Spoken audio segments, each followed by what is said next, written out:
Hello guys! Hello, this is for Libra. Libra, welcome dito sa aking channel. Kapalaran 888. Welcome guys. Alamin natin kung anong messages, vibration, gabay, energy para sa inyong lahat. Okay, this is for Libra. Okay, first card natin is number 16. Meron sa yung may nag-iisip sa'yo or pwedeng ikaw to, iniisip mo yung isang tao. Okay? So, nakikita ko sa'yo dito na posibleng meron kang iniisip. Or posibleng yung taong yan ay iniisip ka rin. Pwedeng asawa mo, anak mo, kaibigan, or gustong makipagrelasyon sa'yo. Okay? So, eto siya. Sinasabi ng bara sa'yo dito na there's a parang yung iba, literal to, may mga Libra na nagbabala kayo na mag-travel, lumipat ng trabaho, lumipat ng lugar, mga ibang bansa, parang ganun. So, please comment down below guys if you are resonated dito sa barahang ito.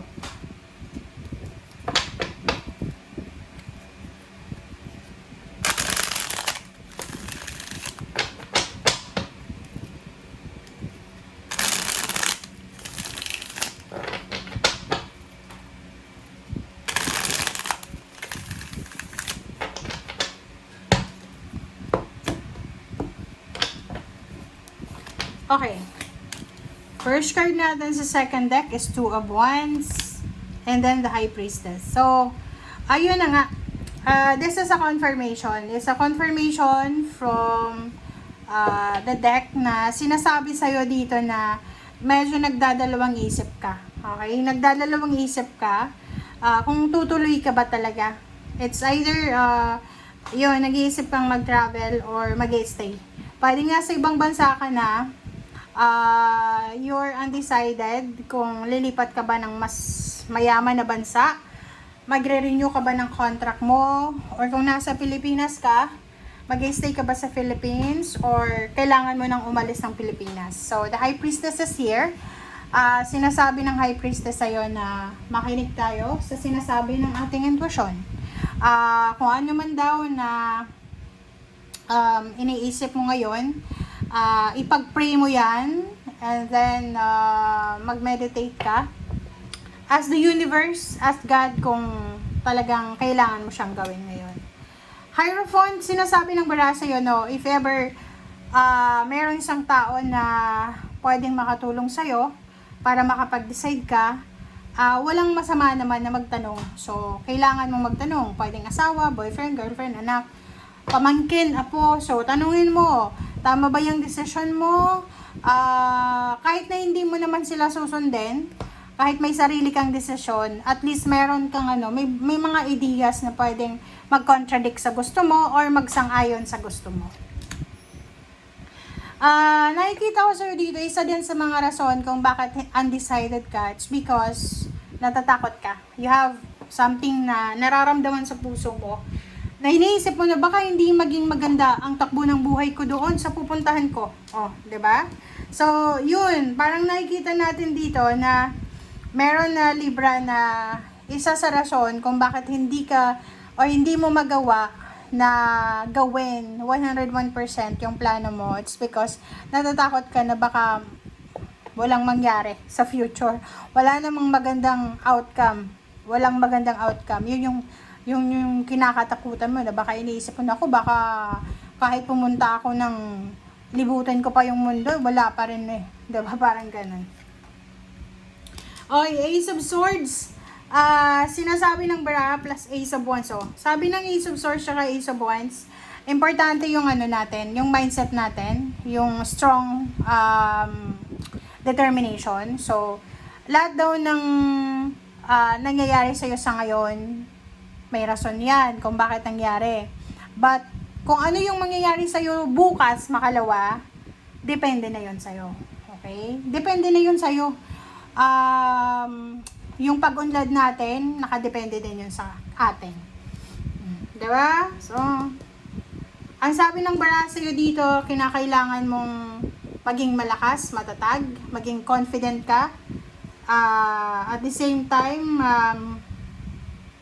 ayun, di ba? Maging confident ka, maging malakas, maging matatag.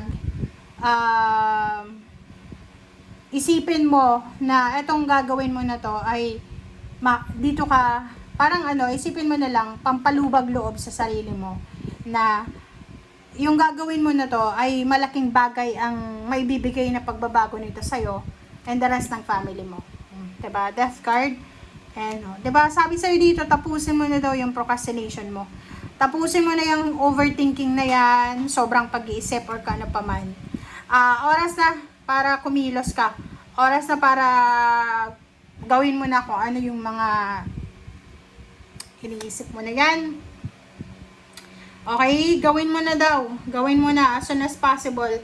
Kung ano man yan na mga plano mo sa buhay. Okay? Three of Pentacles. Business ba yan? Kasi kung business yan, ang sabi ng baraha sa'yo dito na importante na gawin mo. Okay? Or if ever na gusto mong maging maunlad yung takbo ng buhay mo, sabi ng baraha sa'yo dito, wala dapat na makakapigil sa mga gusto mo. Okay? Judgment. Isang importanteng desisyon ang kailangan mong gawin. And itong desisyon na to, ito talagang magdadala sa'yo ng kaligayahan.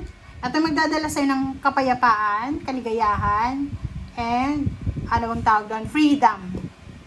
Kasi 'di ba, pag ito yung literal na talagang reading na sinasabi na nasa Diyos ang awa, nasa tao ang gawa. Kung gusto mong maging maunlad yung buhay mo, willing ka dapat mag-sacrifice. And if naman na kontento ka na sa kung anong nangyayari sa buhay mo, huwag ka nang kumilos, 'di ba? Okay? Eight of Pentacles, sabi sa iyo Sabi sa iyo ng baraha, isang importanteng desisyon ang posibleng gagawin mo, and ang desisyon na yan yung magiging kumbaga daan papunta doon sa Six of Wands. Yung desisyon na yan ay parang overnight success. Sa desisyon na yan, pwedeng mabago yung takbo ng buhay mo. Pwedeng biglang yaman ka, or biglang promoted ka, or kung ano man siya na biglang mangyayari sa buhay mo. Okay? And sa ilalim mo dito is Temperance. Importante yung pasensya. Kasi minsan 'di ba, like may mga plano tayo sa buhay, tapos ang tagal dumating.